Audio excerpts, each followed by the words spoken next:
कि जाके अंडा खरीदना, आधा अंडा मांगना, तो अंडा खरीदा, केला खरीदा, सब खरीदा। तो लास्ट ईयर का वीडियो ये एक बार देखते हैं कि भाई साहब गए केला खरीदने, तो क्या हुआ। जो पढ़ाया हमने लास्ट ईयर में पूरा रिवाइजन करा दिया, पूरा रिवाइजन करा दिया। केला कैसे पहले बताइए। 50 रुपये, हमको आधा केला चाहिए। हाँ, कैसे आप दीजिएगा? आप दीजिएगा आधा केला? नहीं दिखाएगा। केला कैसे पहले बताइए। 50 रुपये, हमको आधा केला चाहिए। हाँ, कैसे आप दीजिएगा? आप दीजिएगा आधा केला? नहीं दिखाएगा, नहीं हो पाएगा आधा केला।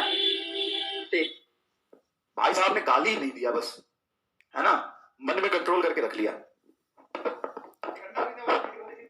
केला कैसे पहले बताइए। 50 रुपये, हमको आधा केला चाहिए। हाँ, कैसे आप दीजिएगा? आप दीजिएगा आधा केला? नहीं दिखाएगा, नहीं हो पाएगा आधा केला। ठीक, बउआ के भूख लागल, आधा केला खतई ना देबू। ओ भाई, उन्होंने केला देने से मना कर दिया। क्यों केला देने से मना क्यों कर दिया? केला तो बेच ही रहा था ना, केला तो बेच ही रहा था, तो केला देने से मना क्यों कर दिया, ये बताओ, ये बताओ, केला देने से मना क्यों कर दिया? क्योंकि ये जो केला है, मिनिमम तुम कितने भी भिखारी हो, भीख भी मांगोगे ना उससे बिना पैसे के जाके, तो भी तुमको देना होगा तो एक केला दे देगा, क्योंकि आधा नहीं देगा, क्योंकि वो आधा तोड़ ही नहीं सकता। अगर आधा तोड़ दिया तो बर्बाद हो जाएगा ना वो आधा बचा हुआ। मान लो तुम्हारे पास पैसे नहीं है, भूख लगा हुआ है, तो तू जाके भीख ही मांग लेना चल। अच्छा, तुमने इसीलिए केला या अंडा खरीदने नहीं गए होगे, तुम पैसा नहीं होगा तुम्हारे पास, कोई बात नहीं, बिना पैसे के जाके भीख मांग लेना। भीख भी मांगेगा ना तू, तो आधा केला तो नहीं देगा, देगा तो पूरा ही देगा। देगा तो एक केला देगा। क्यों एक केला देगा? तो भाई साहब वो एक केला इसीलिए देगा क्योंकि आधा केला तोड़ के अगर तुम्हें दे दिया तो बचा हुआ आधा खराब हो जाएगा, तोड़ना अलाउ नहीं। उसी तरीके से ध्यान से सुनना, electron is a fundamental particle. Electron is a fundamental particle. Fundamental particle biology में भी तुम पढ़ते हो, फंडामेंटल यूनिट ऑफ लाइफ, पता नहीं क्या पढ़ते हो, सेल वेल पढ़ते हो, है ना। फंडामेंटल पार्टिकल वो होता है जिसको आप तोड़ नहीं सकते। क्या प्रोटॉन और न्यूट्रॉन भी फंडामेंटल है? No, proton and neutron is not a fundamental. मैं यहां पे लिख देता हूं, proton and neutron is not a fundamental particle. Fundamental particle NCERT 9th class के एनसीईआरटी में लिखा है कि electron, proton and neutron are fundamental particle. But ध्यान से सुनिएगा, proton and neutron 9th class तक तो फंडामेंटल था, अब फंडामेंटल नहीं है। क्यों? क्योंकि अब पता चल गया कि प्रोटॉन और न्यूट्रॉन को हम तोड़ सकते हैं। प्रोटॉन और neutron made up of quarks. Proton और neutron can be divided into quarks. ये प्रोटॉन और न्यूट्रॉन दोनों किससे बने होते हैं? क्वार्क से बने होते हैं। Proton and neutron made by protons, sorry made by quarks. Electron नहीं बने क्या क्वार्क से? नहीं, इलेक्ट्रॉन फंडामेंटल पार्टिकल है। कोई भी माई का लाल पैदा नहीं हुआ जो इलेक्ट्रॉन को तोड़ दे। मतलब इलेक्ट्रॉन को हम ब्रेक नहीं कर सकते, इलेक्ट्रॉन को हम ब्रेक नहीं कर सकते। अच्छा, इलेक्ट्रॉन नहीं टूट सकता? नहीं। और इलेक्ट्रॉन के ट्रांसफर से ही चार्ज क्रिएट होता है। तो अगर मैं किसी बॉडी पे चार्ज क्रिएट करना चाहूं तो मिनिमम पॉसिबल चार्ज में कितना क्रिएट कर सकता हूं? या तो मैं लूंगा तो 1 इलेक्ट्रॉन लूंगा, या मैं उससे हटाऊंगा तो 1 इलेक्ट्रॉन हटाऊंगा, या 1 इलेक्ट्रॉन दूंगा। मिनिमम कितने इलेक्ट्रॉन का ट्रांसफर हो सकता है? मिनिमम बेटा 1 इलेक्ट्रॉन का ट्रांसफर हो सकता है।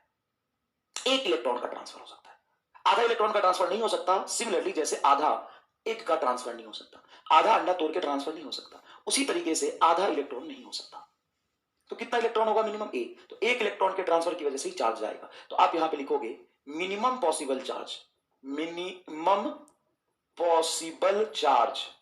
Is equal to charge of electron.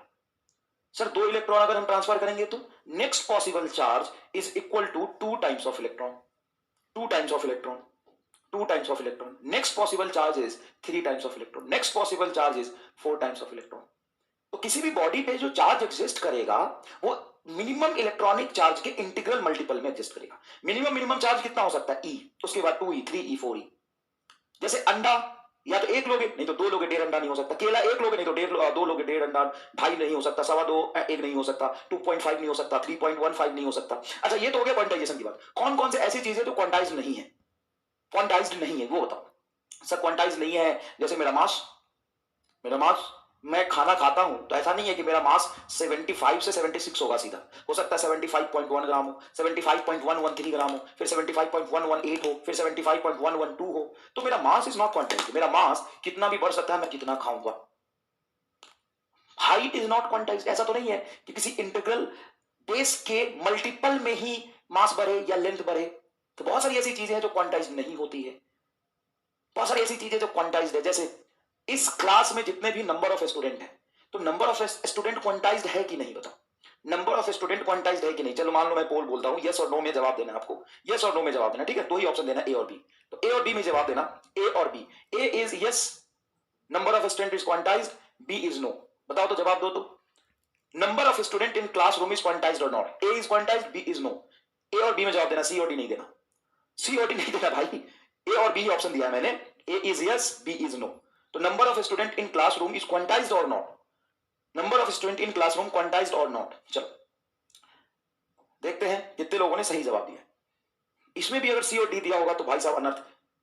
ये 4% और 1% कौन से नशे में लेक्चर देख रहा है, पहले ये बता। मतलब मैं मान के चलूं कि 4-5% तो एरर रहता ही हमेशा, ठीक है। 69% लोगों ने बोला यस, मतलब 69% लोग कहते हैं कि हाँ, number of student in classroom is quantized. और ये लगभग 25% स्टूडेंट कहते हैं नो। ये 25% से मैं बात करना चाहता हूं, सामने आना जरा। इस 25% बच्चे से मैं बात करना चाहता हूं। हाँ भाई, तू अपने आप को एक स्टूडेंट नहीं मानता, आधा मानता है, क्योंकि भगवान ने ऊपर खोपड़ी में तो बुद्धि दिया ही नहीं, तो आधा ही मानेगा अपने आप को। कधेरा कहीं का। कैसे तेरे क्लासरूम में कितने बच्चे हैं सर? 33.5। 33 तो पूरा है और एक बच्चा आधा आया है। भाई आदमी तो पूरा ही होगा, आधा आदमी होता है क्या? आधा आदमी होता है क्या? जिन लोगों ने ये जवाब दिया ना 25% लोगों ने नो, अगले 5 मिनट तक एक पैर पे खड़ा होकर लेक्चर देखोगे। अगले 5 मिनट तक एक पैर पे खड़ा होकर लेक्चर देखोगे। ऐसे ऐसे, ये पैर इधर दिख गया, ऐसे सहारा ले सकते हो हाथ से।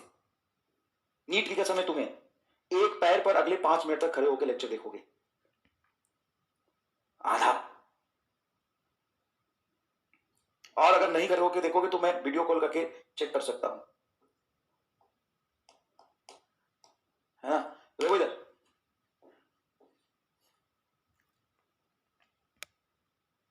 हाँ तो पैंट कौन सा क्वांटाइज्ड होता है कि पूरा पैंट ही पहन के आओ? पैंट तो नॉन क्वांटाइज्ड है, आधा पैंट भी हो सकता है। अरे यार तो पैंट थोड़ी ना क्वांटाइज्ड होता है, आधा पैंट भी हो सकता है। Pant is not quantized. इससे तुम्हें सीखने को भी मिला, पैंट क्वांटाइज नहीं होता है। जींस पैंट क्वांटाइज नहीं होता है कि हमेशा पूरा पैंट ही हो, आधा पैंट भी एग्जिस्ट कर सकता है। मतलब पैंट इज नॉट क्वांटाइज्ड। समझ में आया कि नहीं आया? ठीक। तो सर ये तो समझ में आ गया, लेकिन ये क्वार्क क्या होता है, एक बार इस पे प्रकाश डालते हैं। तो देखो ध्यान से, क्वार्क्स पार्टिकल है। एक बात बता, इलेक्ट्रॉन क्या होता है ये बता। What is electron? तो यही बता तो पहले, व्हाट इज इलेक्ट्रॉन बताओ। व्हाट इज इलेक्ट्रॉन बताओ। कह रहा है व्हाट इज क्वार्क, बता ना what is electron. What is electron? कह रहा पार्टिकल। अच्छा, कैसा पार्टिकल, उसके बारे में कुछ बताओ। एक ऐसा पार्टिकल जो न्यूक्लियस के बाहर एटम के चारों तरफ घूमता है, जिसका चार्ज होता है -1.6 into 10 to the power -19 coulomb, जिसका मास होता है 9.1 into 10 to the power -31 KG. यही हुआ ना नेगेटिव चार्ज पार्टिकल, ठीक। उसी तरीके से एक पार्टिकल होता है प्रोटॉन। ये कैसा रहता है सर? ये थोड़ा सा हेवी पार्टिकल है, इस पे चार्ज प्लस ही होता है, ये न्यूक्लियस के अंदर रहता है। उसी तरीके से न्यूट्रॉन एक पार्टिकल है जिसका चार्ज 0 होता है, मास लगभग प्रोटॉन के बराबर होता है। सर क्वार्क क्या है? क्वार्क पार्टिकल है। क्वार्क क्या है? क्वार्क हाथी घोड़ा थोड़ी ना है, मौसी का लड़का है तेरा क्वार्क। क्वार्क कौन है सर? क्वार्क कौन है? क्वार्क तेरे मौसी का लड़का है। अपने मौसी के लड़का का बोलना है क्वार्क। क्वार्क है, क्वार्क कहिया है वो घरे। क्वार्क भी एक पार्टिकल है, थोड़ी कोई सा पार्टिकल है। प्रोटॉन और न्यूट्रॉन के अंदर रहता है। प्रोटॉन और न्यूट्रॉन क्वार्क से मिलकर बनता है। क्वार्क पर मेनली दो तरह के क्वार्क्स होते हैं। कैसा कैसा क्वार्क होता है? एक क्वार्क का नाम है अप क्वार्क और एक क्वार्क का नाम है डाउन क्वार्क।